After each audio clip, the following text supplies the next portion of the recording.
प्लम्बेक्स India 2025 का आज भारत मंडपम नई दिल्ली में उद्घाटन किया गया, जिसने देश की जल चुनौतियों के लिए स्थायी समाधानों में तेजी लाने के लिए भारत के प्रमुख मंच के रूप में इस आयोजन की भूमिका की पुष्टि की है। इंडियन प्लम्बिंग एसोसिएशन द्वारा आयोजित 3 दिवसीय कार्यक्रम में 125 से अधिक एग्जीबिटर्स, पॉलिसी मेकर्स और ग्लोबल एक्सपर्ट भारत के जल संकट को दूर करने में इनोवेशन और सहयोग को बढ़ावा देने के लिए एक ही मंच पर आ रहे हैं।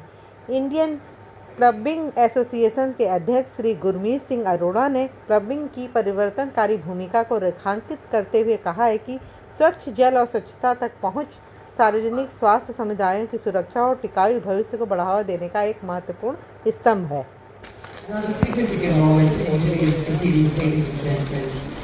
This is release of uniform swimming pool code India. It's an important step, ladies and gentlemen, towards strategic collaboration and a shared commitment to growth and excellence. Signing of MOU between IPA and CEEW, Mr. Gurmeet Singh Arora and Ms. Shalu Agarwal.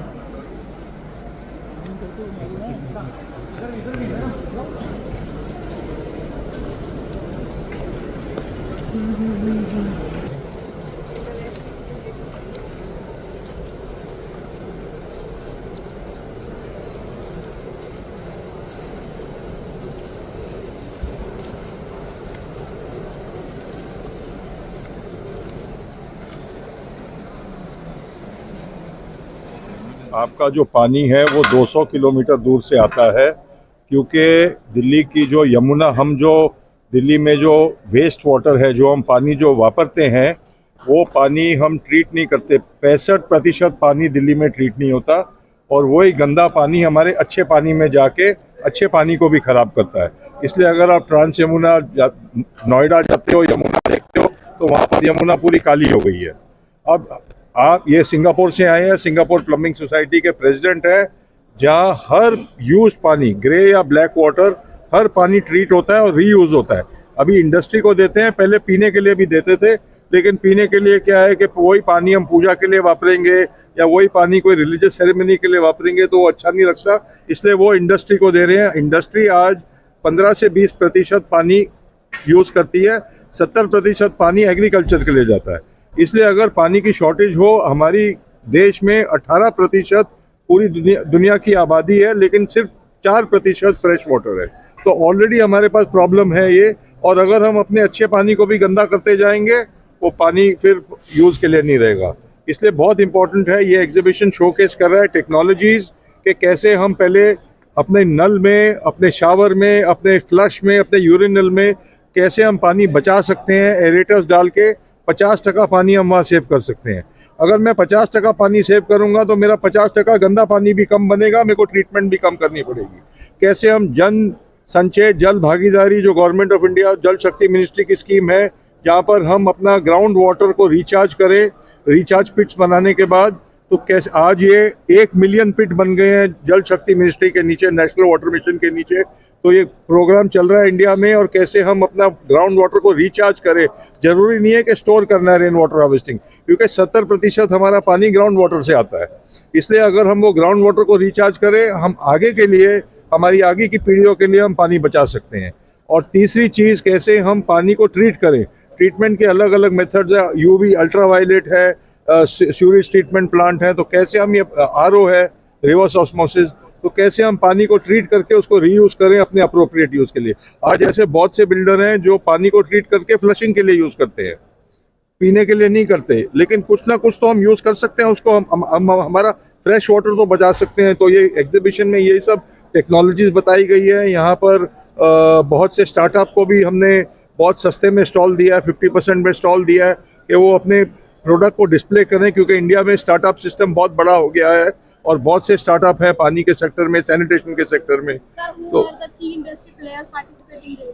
We have Aashirvaad, we have Astral, we have Prince Pipes, we have Velo pumps, we have lot of water treatment companies like Daiiki Access.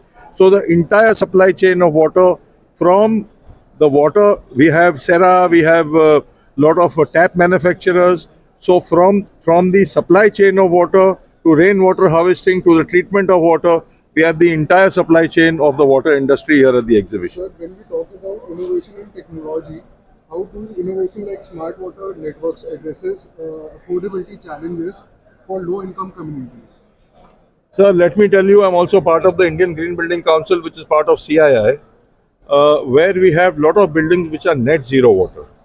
What I mean by net zero water is that the entire water used in that premise is treated and reused for its applicable use. So I am not only saving water, because water is linked to energy, what we call water G. The more water, as I told you in my speech today also, water comes in Delhi also from 200 kilometers away. What is the real cost of water? So water, you use pumps for pumping water in your premises. So water is linked to energy. You save water, you'll save money, and therefore it is not more expensive to make a net zero building today. If you look at a green building in the Indian Green Building Council, if you make a commercial building, it is 3 to 4% cheaper to make than a normal building. So if I have two buildings here, one is IGBC certified, commercial I'm talking about, it will be cheaper by 3 to 5% to construct. As far as a residential building is concerned, it costs 3 to 5% more. But the fact is that a residential building, if I am able to save 50% of my power cost, if I am able to save 50% of my water consumption, I am able to recycle my 50% waste, I am producing money, I am saving money. So my ROI, return on investment, is not less than 6 months. So it makes business sense to go green, it makes business sense to save water. Sir market में क्या परिवर्तन लाएगा इसका? हाँ जी, market में क्या परिवर्तन लाएगा? मार्केट में बहुत बड़ा परिवर्तन ये लाएगा कि पहले तो आपको आपकी पानी की कंजम्पशन ही नहीं पता. आप मैडम समझते हो आप लता मंगेशकर हो, और आप समझते हो आप मोहम्मद रफ़ी हो कि आप शावर के नीचे भी गाते हो. बंद कर दो गाना. अगर आपके पास गट्स हैं तो बाहर आ जाओ, बिस्तर पे खड़े होके गाओ. Don't think you're Michael Jackson or Beyonce and you sing under your shower, because there goes away 150 liters. Second thing, I find a lot of friends, they use the WC, the potty, as an ashtray. I find girls throwing hair there and flushing and flushing and flushing. Where will the water come from? So we have to be very careful that when the tap is on, when we are brushing, we are soaping, we are shaving, or even talking on a cell phone or WhatsApping, the tap is on and there goes your water. So we have to. Swimming pool code, uniform swimming pool code. This is the only swimming pool code in Asia. A lot of accidents take place in the swimming pool, and therefore this code is based on the fact that we treat all the water, reuse it for the swimming pool, and at the same, so we save water, at the same time we prevent accidents in the swimming pool. How it emphasizes on water efficiency? Well, water efficiency is such that all the water from the swimming pool goes back to a treatment plant, it gets treated there and gets reused. So there is complete reuse of swimming pool water. Of course, there are evaporation losses which take place, which I cannot prevent. Obviously, I'm not going to cover unless it's an indoor swimming pool. But the fact is that this code will show you how to design a swimming pool correctly, so that it uses apt quantity of water, at the same time prevents disease, because water. And I really hope that you will all come to the Danish stall tomorrow at 12:30, where we launch an innovative new energy efficient pump from Grundfos, which will be able to save even more water and energy. The ambassador will be there to launch that. The ambassador will be there as well. So tomorrow at 12:30 at our country stand right down there. Sir, as a long-term collaboration beyond this event, what concrete steps is Denmark taking to foster sustained knowledge exchange with India? We do many things. So first of all, we have the second largest city of Aarhus. The city in Denmark is Aarhus. They have a strategic sector cooperation with the state of Rajasthan, where we are bringing delegations of experts to Rajasthan, and we are bringing all the municipality people from state people from Rajasthan to Denmark. Yeah, but he was asking the question. The whole press is there. Okay, so that is a way where we work together for the specific challenges. So no challenge can be copied one-to-one, so that is why we need cooperation, because as you mentioned, evaporation, that is very different in India than it is in Denmark. Absolutely.